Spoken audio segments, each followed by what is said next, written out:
Hey, good morning and welcome to Breakthrough Walls. I'm Ken Walls and I'm your host.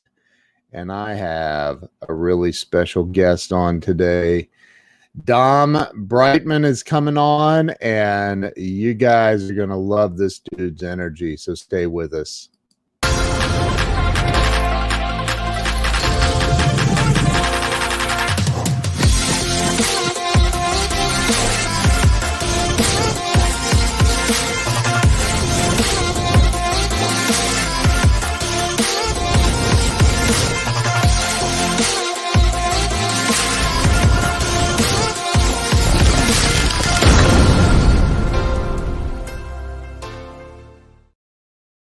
And we're back.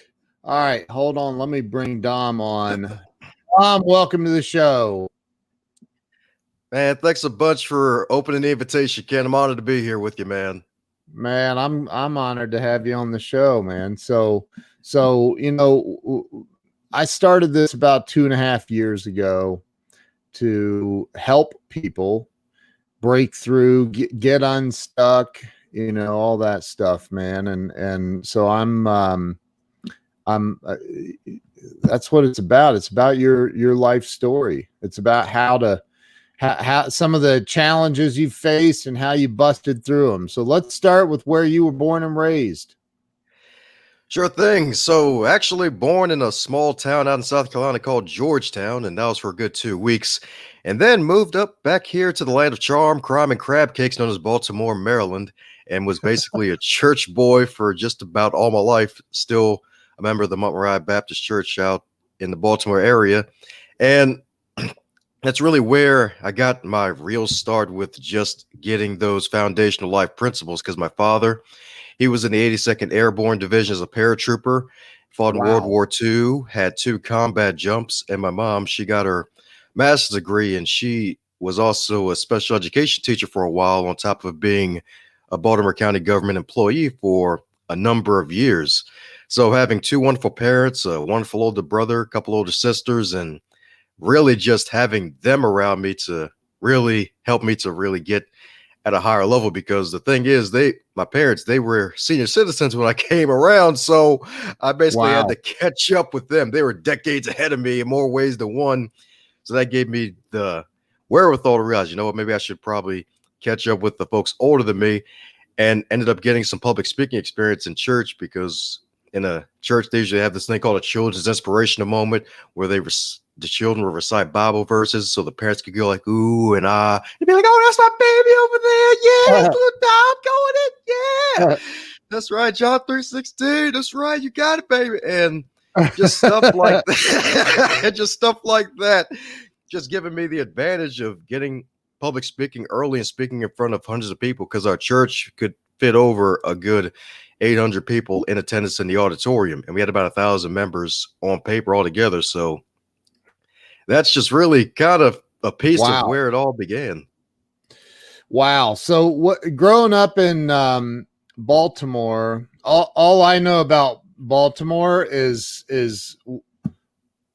watching Kim Klasick on Instagram. So I'm just kidding. I'm kidding, man. I don't know that. I've never been there, so I don't know a whole lot about it. What was it like for you growing up? I mean, you said what'd you call it? The charm, crime, and crab cakes. I love crab cakes. See, there we go. Yeah, because most folks, it's like that's usually the reaction people get when they think of Baltimore. It's like, oh crap, if they follow Kim Clay, they're going to see the parts that she only wants folks to see, and of course The Wire.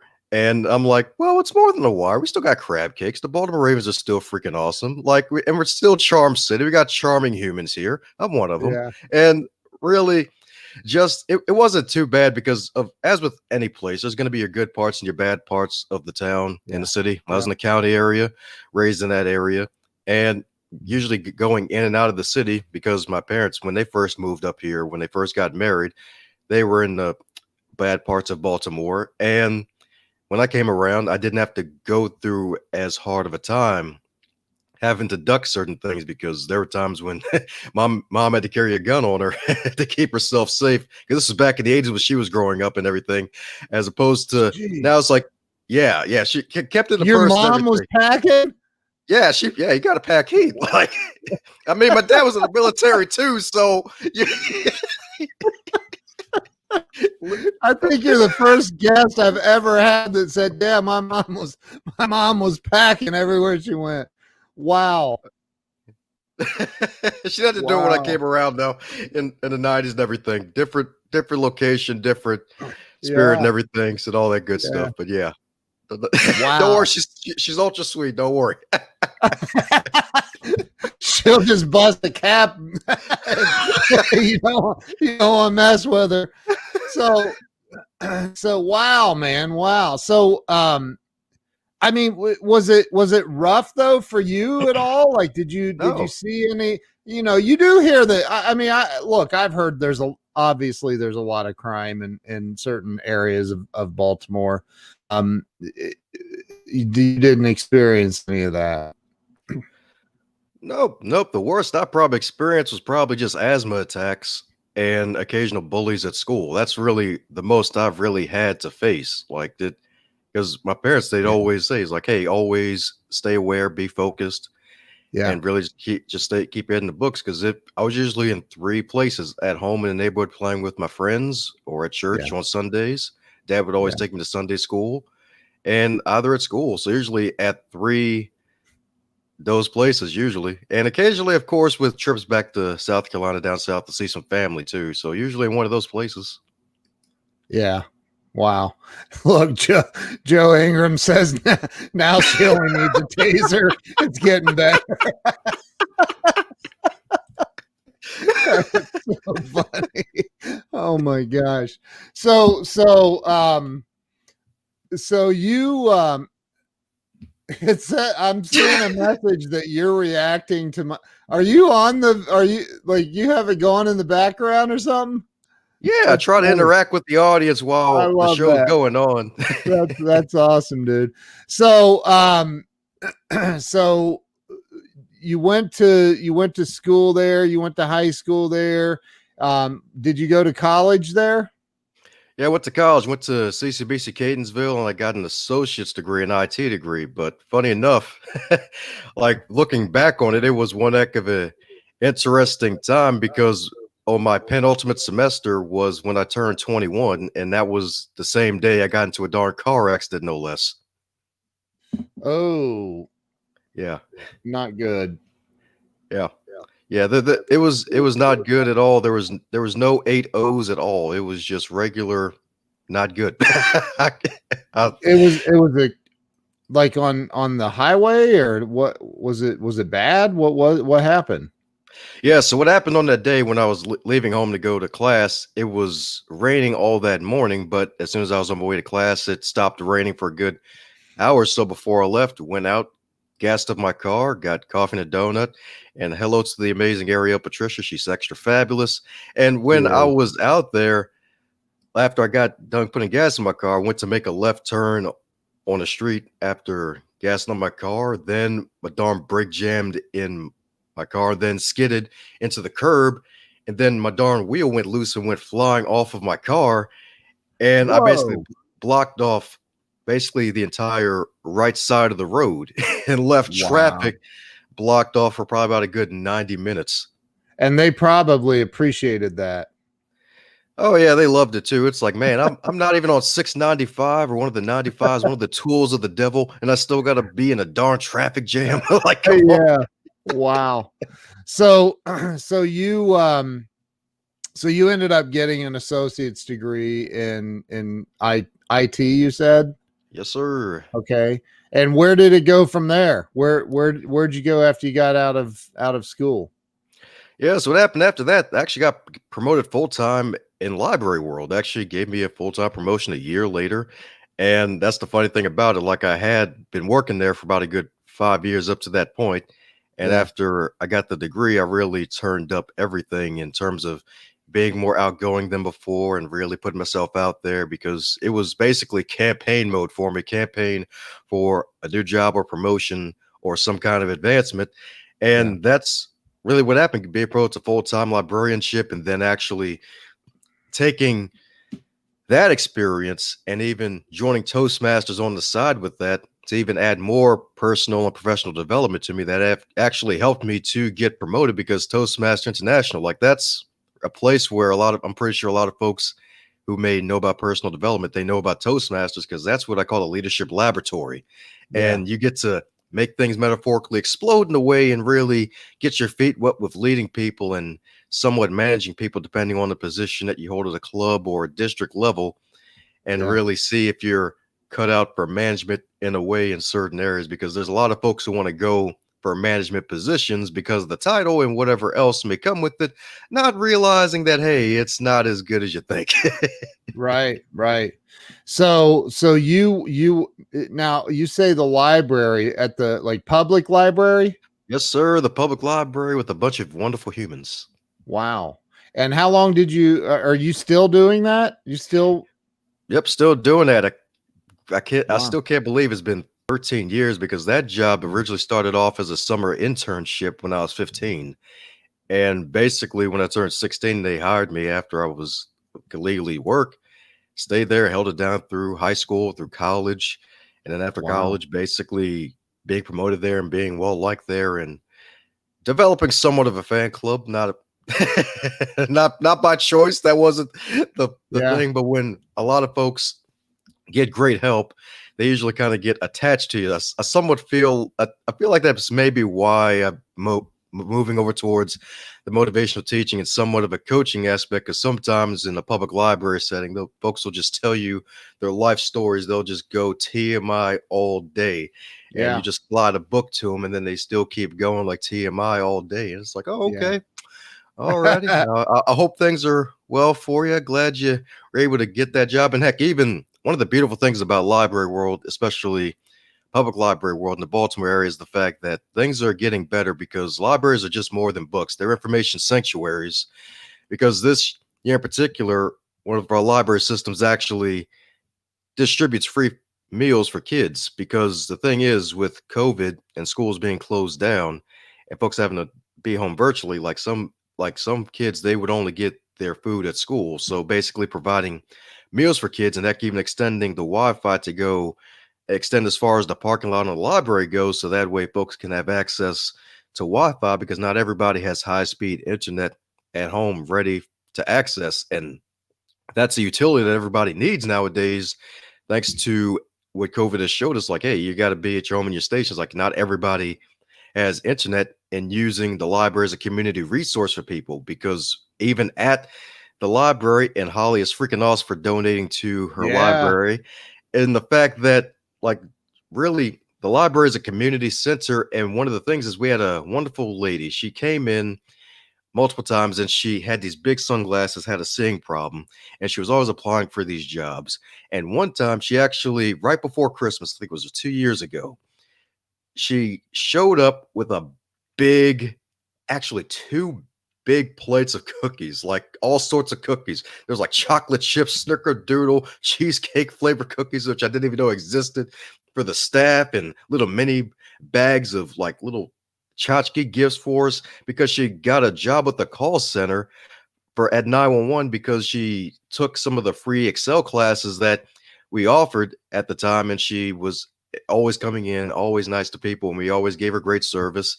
And she was just grateful for the library and the staff that always helped her out and helped her to get that job. So just little stories like that, where customers really appreciate the resource that the library is. Like, it's more than books, just helping folks in a way live out their book.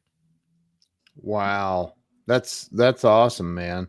So but I'm sure you didn't grow up thinking, man, I can't wait to grow up and work at the library. No, no, no, I didn't. It was far from my radar at all. Funny enough, my Yeah. first day there, they were like, "Hey, I think I've seen you before. You come here often?" I'm like, "Yeah, I come here twice a year." Yeah, right. Right. Yeah, I'm sitting here thinking I don't think I've ever been in a public library. Is that crazy? I don't think I ever have. I get everything at Amazon, man. That's crazy.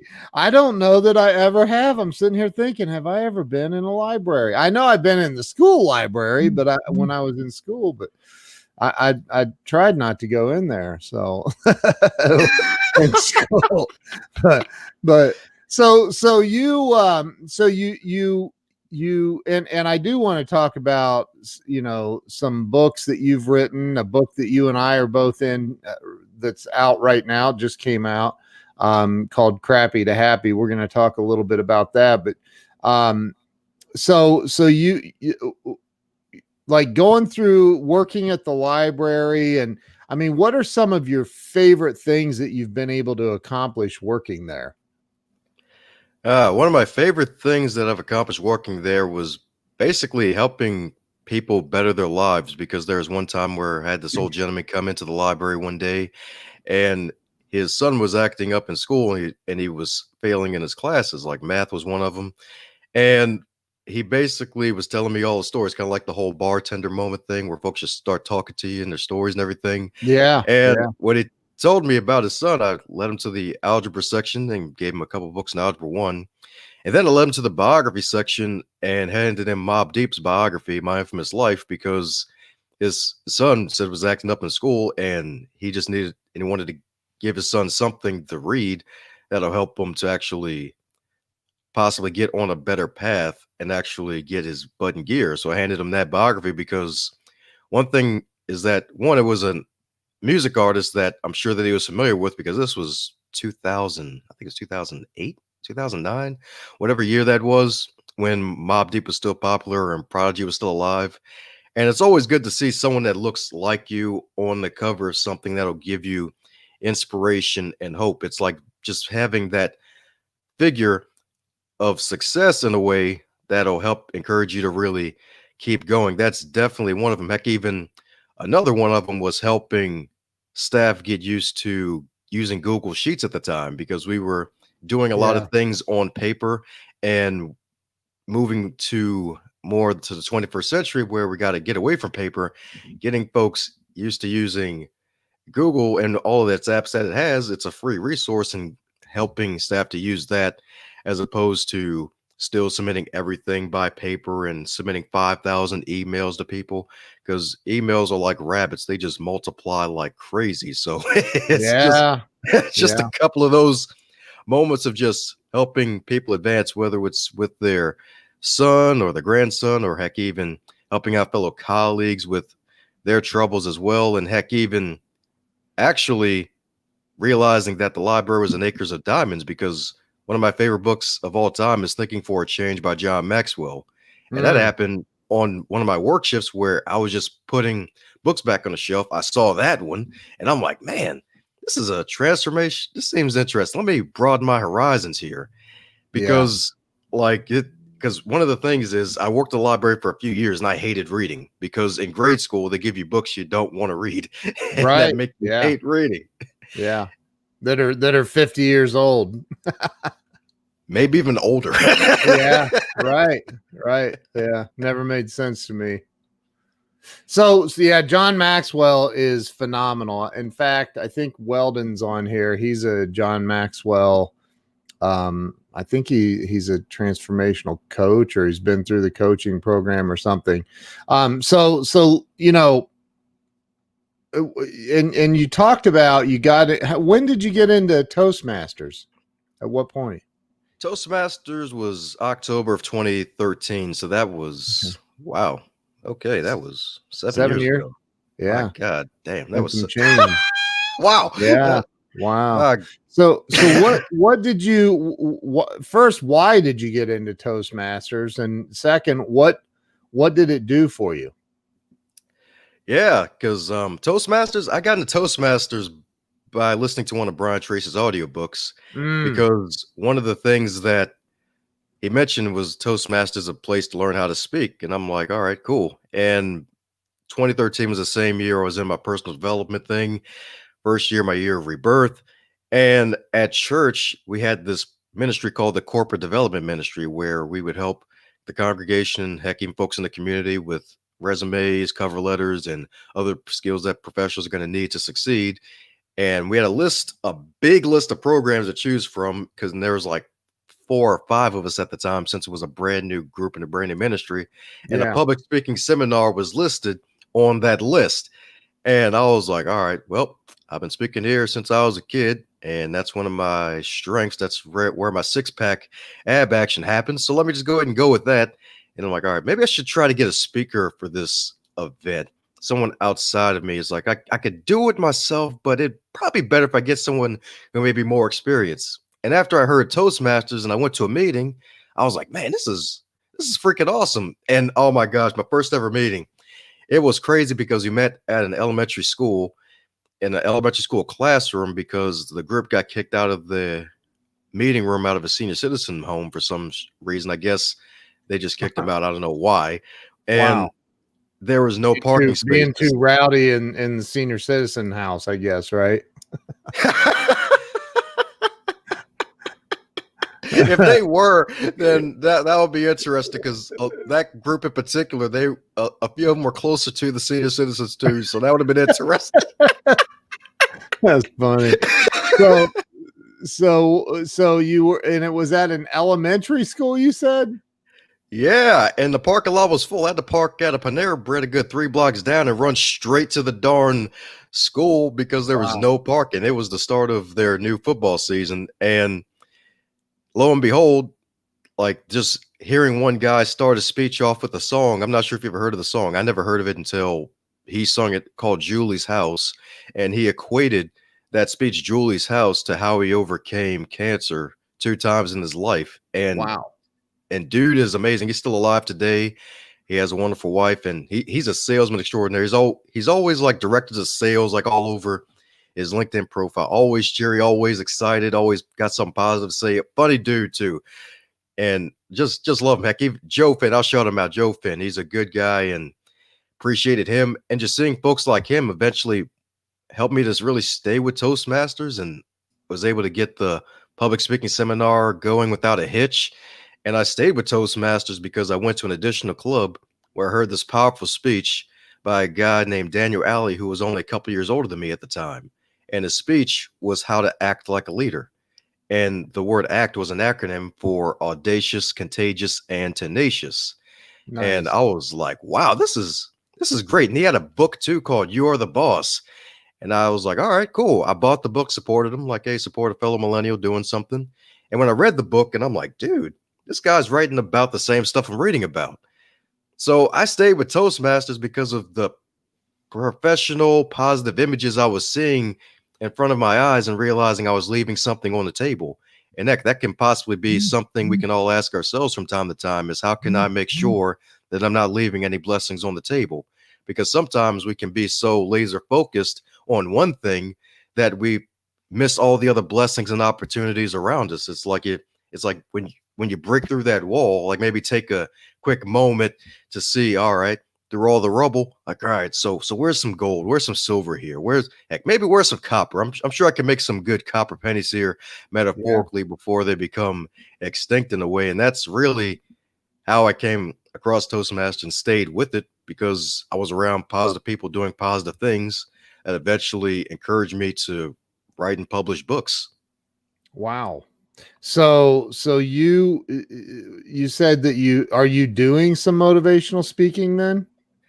Oh yeah, of course, virtual now. I used to do stuff at schools, and oh my gosh, one I'm sure most of the folks listening may have not had the situation, but I will admit there was one time I did suck bad on a motivational speaking gig, and that was on a Martin Luther King Day breakfast, where I was speaking to a group of grades, I think it was like grade 2 to like grade 6, and I was invited to speak after a lady purchased my book at a book event, and she invited me to speak. And the thing was, there was this big smorgasbord of food all over the place. And since I was raised with folks who believed in having manners and having Southern charm and not saying no to certain things, I basically had a whole plate full of food, because they kept on putting stuff in plate. Like, okay, all right, I'll just go ahead and take it. And I was so darn lethargic during the presentation. I sucked so bad when I was passing out wristbands after I was done presenting. A kid just had his head on the desk, passed out, tired. I'm like, Oh. darn.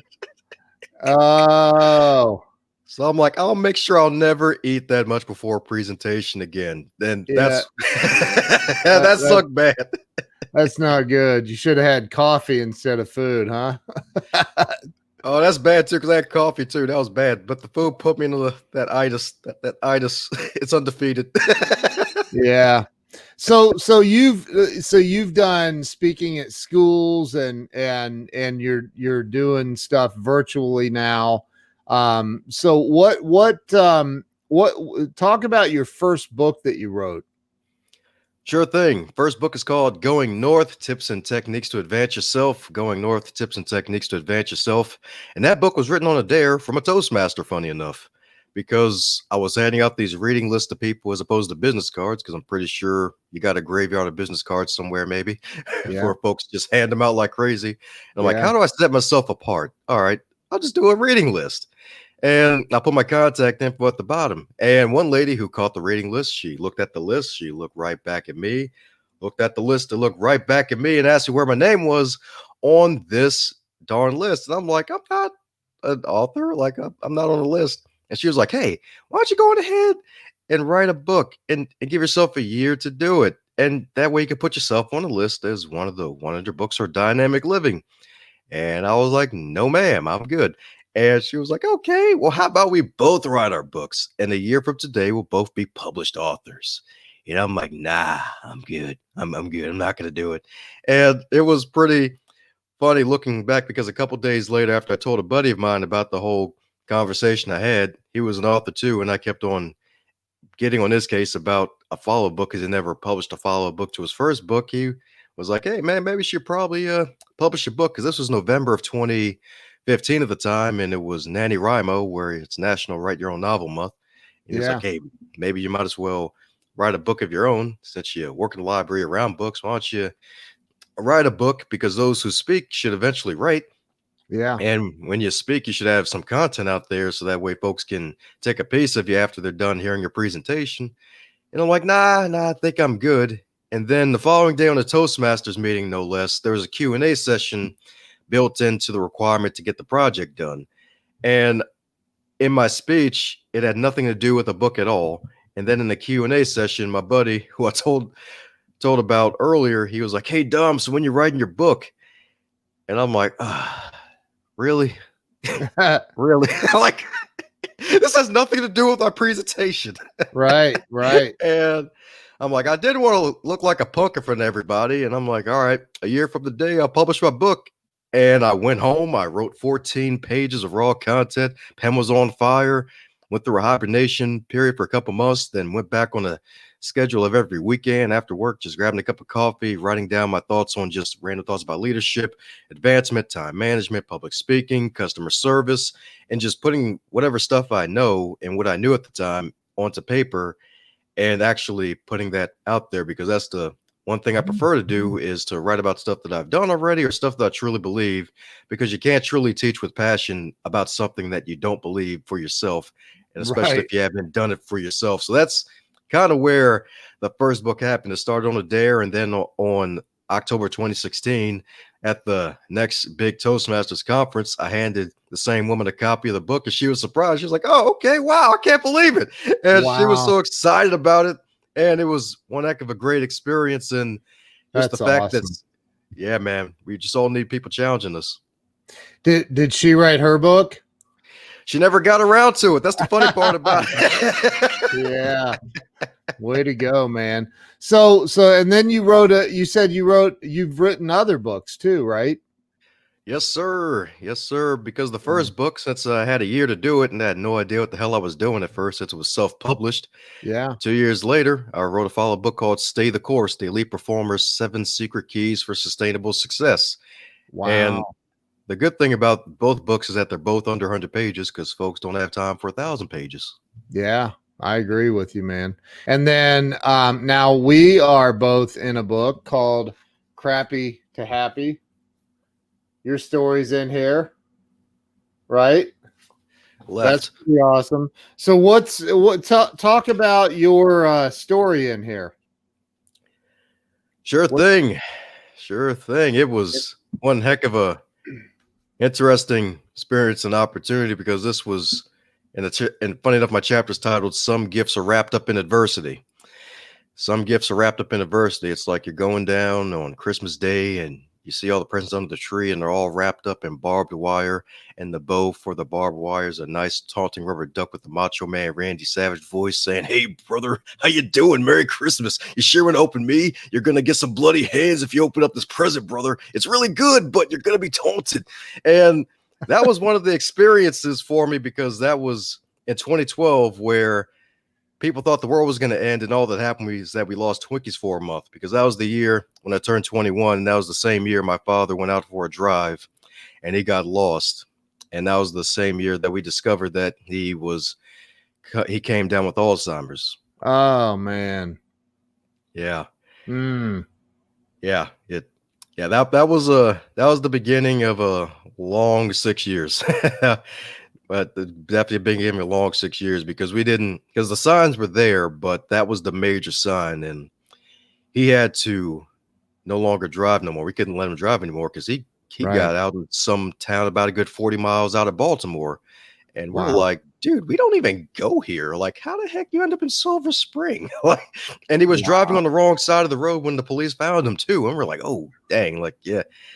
So we definitely had to take away his license, and it definitely had to do more work to help out the family because my mother, she was sick too for years on end. She had atrial fibrillation for years, and she almost passed away back in 2003. So she was sick too, and like both parents being ill like that, it definitely took its toll, even subconsciously, whether I wanted to admit it or not.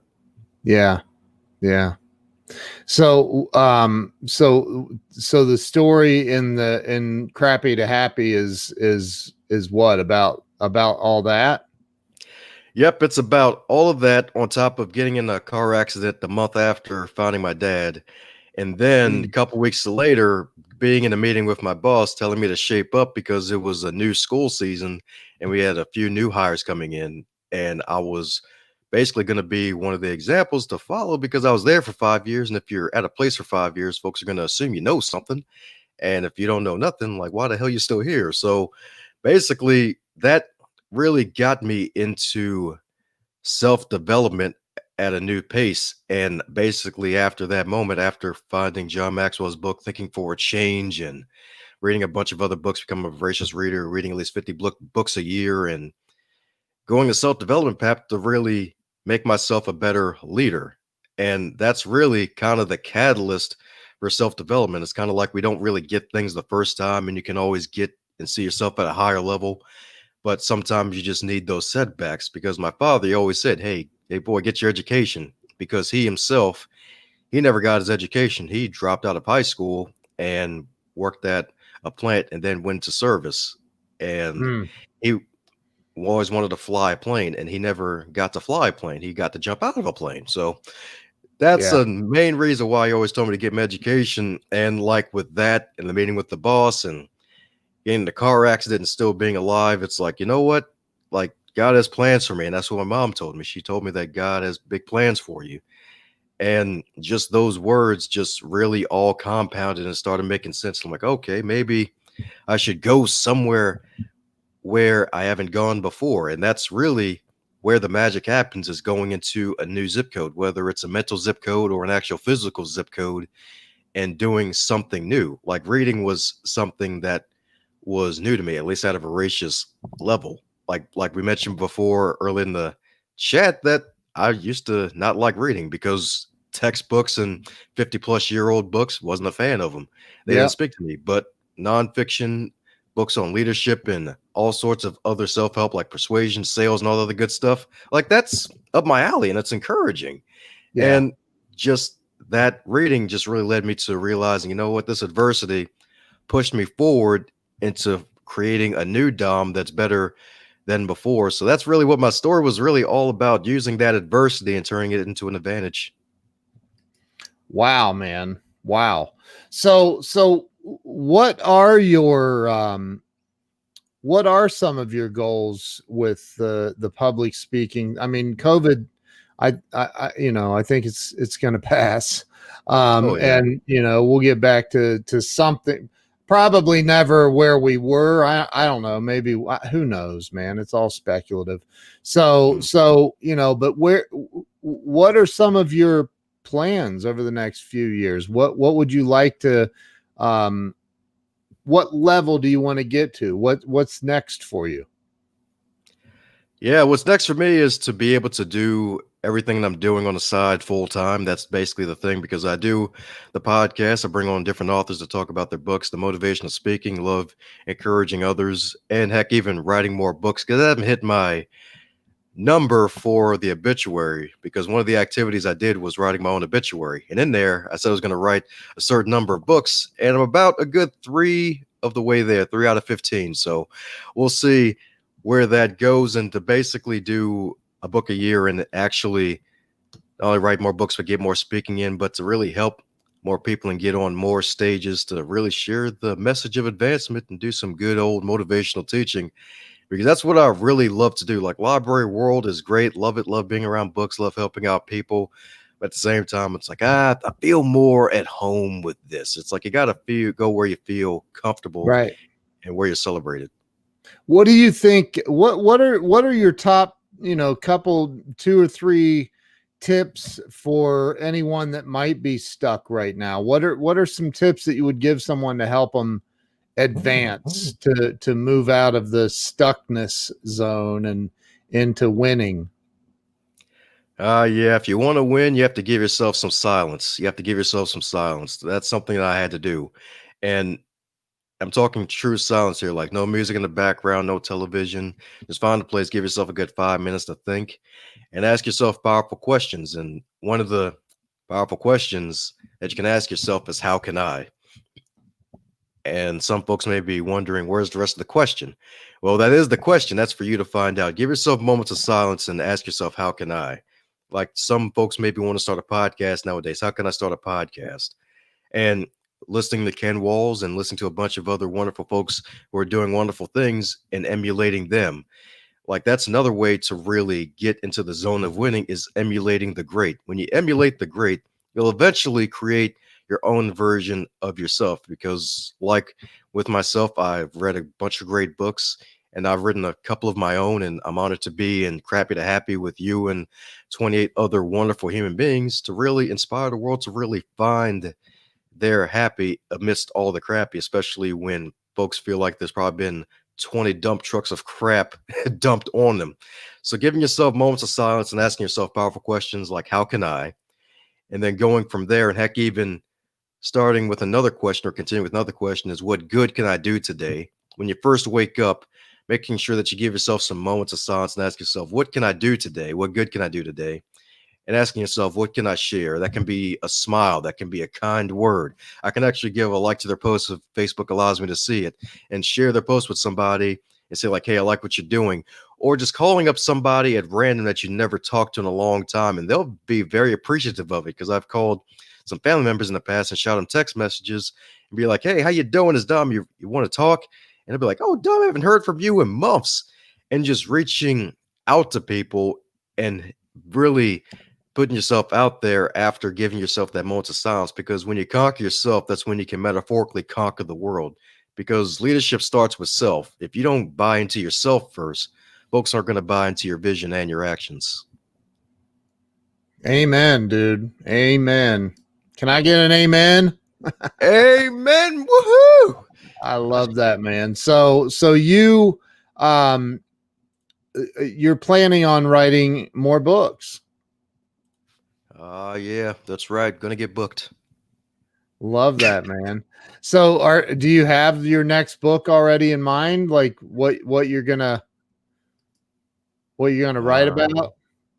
Oh yeah, it's already in the works right now. The next book is going to be called Bookcasting. Looking to launch that spring next year. Bookcasting, where you take your book and make it a podcast, or vice versa. Because a lot of folks well, not pre-COVID, but during COVID, like there was 1 million podcasts noted on iTunes, and mics were sold out during COVID, because folks like, okay, I've been furloughed. I got this free time. Might as well start this podcast. But say I want to start. And folks usually ask me, it's like, hey, Dom, how did you write your book? Hey, Dom, what do you do with your podcast? Where do you start? So this book is basically going to be created to help answer those questions and to inspire folks to really get out there and create their own piece of immortality. That's awesome, dude. That's so awesome. So I'm sure that that Ariel Patricia has talked to you about writing some books. I would imagine I love her. She's so amazing. I think that, I ask everybody that's on the show, a lot of people watch the show that maybe they're in that place where they just don't know which direction to go with their life. They're stuck.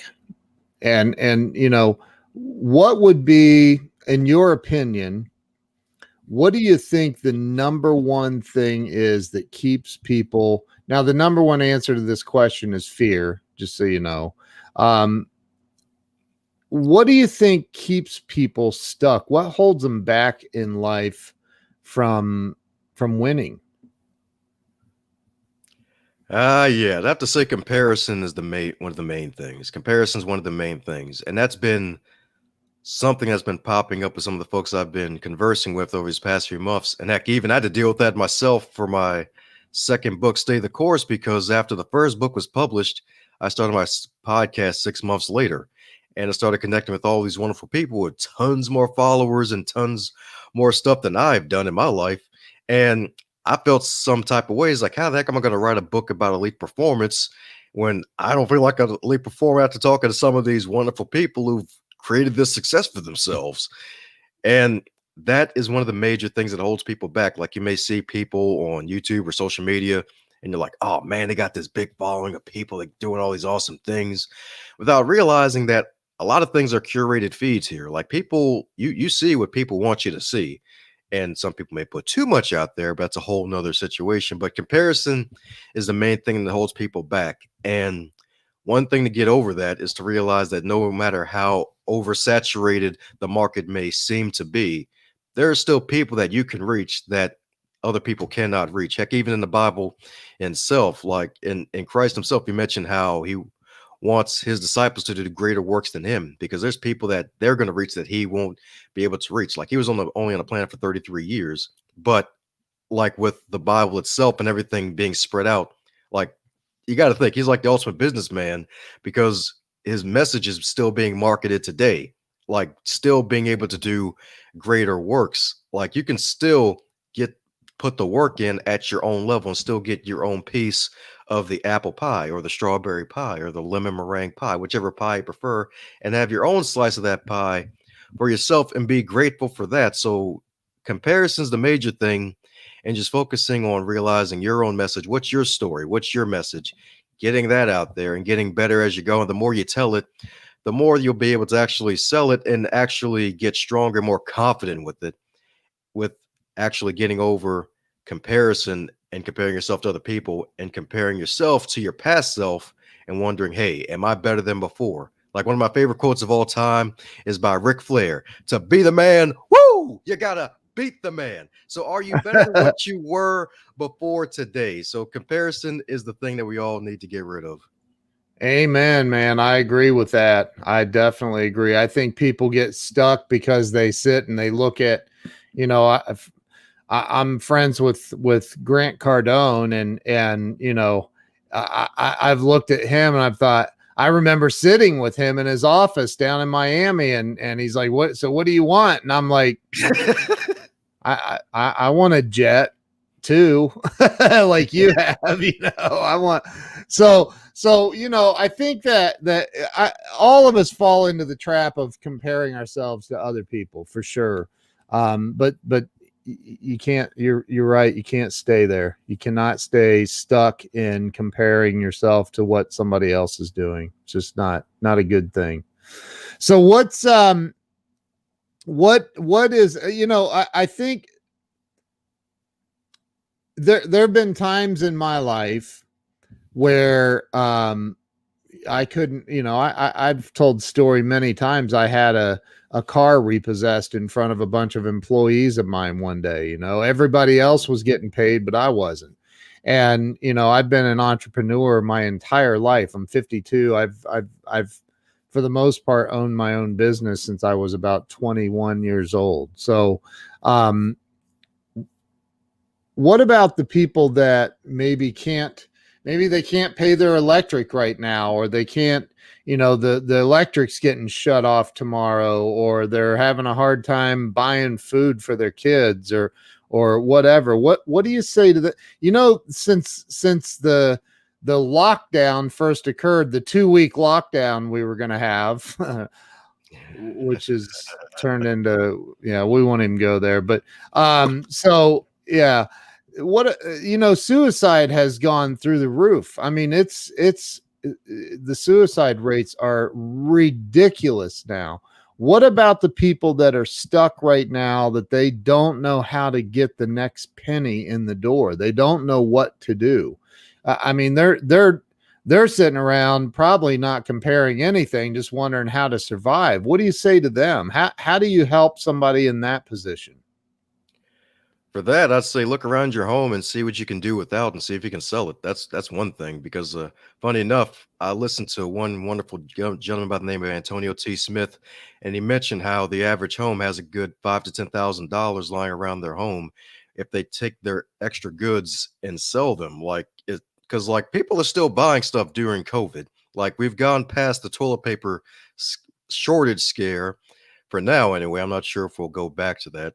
Let's God hope not. Like, but basically Yeah. going around your home and making sure that, hey, like, do I have these old Yu-Gi-Oh cards? Like, all right, let's see if anyone would buy them. Like, hey, I got these old music CDs. Like, is there a DJ who might still want them? Like, hey, you got these like old clothes. Maybe somebody may want to donate them. If I still got enough Lysol that can spray some Lysol on it, even though I know it probably doesn't have COVID, but just making the person feel at ease, like selling those goods you may have at home, and getting in a space of gratitude and reading something positive. Like even if it's one thing, like you can probably go on Instagram, type in hashtag inspiration, and find something that you like, and just Yeah. look at one thing a day and focus on that one thing a day, and just see what you have. Like sometimes, like in order to grow, you have to enact one of the laws of growth, which is sacrifice. Sometimes, actually, to be honest, in life, we all have to sacrifice something, and Yep. we all have to really look and see, like, all right, what am I willing to sacrifice today to get to tomorrow? Like, who do I know? Like, you could be selling old stuff that you have, because okay, who's on my friends list? Like, who may need a favor or something, or who I may have let borrow money in the past, they haven't paid me back yet. Like, hey, let me see if I can call them up and see if they can help out somebody, and be like, hey, remember that $30 I gave you back when I was 12, and you never Yeah. gave it back? Like, hey, I'm here. I could use some help. I can't pay my gas, electric. I need some food, Yeah. and stuff like that. So calling on friends, seeing what you have that you don't need anymore, seeing if you can help out other people, volunteering at other places. Because sometimes if you volunteer at other places, then especially like food pantries and food shelters at soup kitchens, you can there may be food left behind that they may be like, hey, here's a bottle of water, whatever, that you could take home for yourself. Because I know, like even at my church, we have a soup kitchen that meets every Thursday and Friday, where folks in the community, they're homeless, like they can come in, they get the Yeah. word, get some prayer, then they can get fed. So they get fed both physically and spiritually. So just stuff like that, if they're looking to really get out of that space, if they're really in the basement of rock bottom, because there's Yeah. rock bottom, there's the basement of rock bottom. Well, I mean, what you're saying is you got to ask for help. You got to Yeah. ask. It doesn't mean, and that's the other thing. Like, just because you may ask somebody for help that just doesn't have the bandwidth, doesn't have the time, doesn't have the ability, doesn't. But that doesn't mean stop asking. Mhm. I'm good friends with Mark Victor Hansen, who's the co-creator of Chicken Soup for the Soul, and he just wrote a book called Ask, and it's all about asking God, asking yourself, and asking others to get you. The book is called Ask, and that's what it's about, is learning how to ask other people for help. That's what you're Amen. saying. That's It's what you're true. saying. So your story is in the book, new book, Crappy to Happy. Y'all can go over to my Amazon store and pick this up. Go to kenwalls.shop and you can pick up Crappy to Happy in my Amazon influencer store there. Grab you a copy of it. My story is in there. Dom's story is in there, along with a lot of other absolutely amazing people. Reverend Ariel Patricia, Kathleen O'Keefe Canavas. I love those two. Bernie Siegel, Dr. Bernie Siegel is, oh my gosh, what an amazing guy. Amazing. Reverend Temple Hayes, she's amazing. Like, there are some great, great stories in there. Dom's story is in there, so go over and grab a copy of it. Dom, where's the best place for everybody to follow you? Sure thing. So dombrightmon.com is the best place to follow me. You can check out my podcast, the Going North podcast there and everything. That's Dom. All my social media is at Dom Brightmon. So that's the best place to go, dombrightmon.com. Oh, and there's also a free gift if you head over to that site. Leave your email. You get a free ebook called The 21 Lessons Learned from 2+ Years of Podcasting. That's a free gift for folks who want to learn from somebody who's been doing it for a while about podcasting. So check that out, like a library book. Dom Brightmon. Hang on, I'm going to put that up on the screen. dombrightmon.com, you said? Yes, sir. Okay. There we go, right? Woohoo! Yeah. There it is. So dombrightmon.com. Go over to dombrightmon.com, pick up your free gift, and you know what? Follow this dude, man. I think you got some really cool stuff coming your way, Dom. I receive, baby. I receive. Thank you. I love it, man. I love it. Well, listen, I appreciate you being on today. Thank you for hopping on and sharing your story with everyone, and everybody go follow Dom. Woohoo! Thanks again, Ken. You the man, baby. The true special K. Thank you, man. Hey, I'll see you guys later. Dom, thank you so much for coming on. I appreciate it. Woohoo! We'll see y'all later. Bye-bye.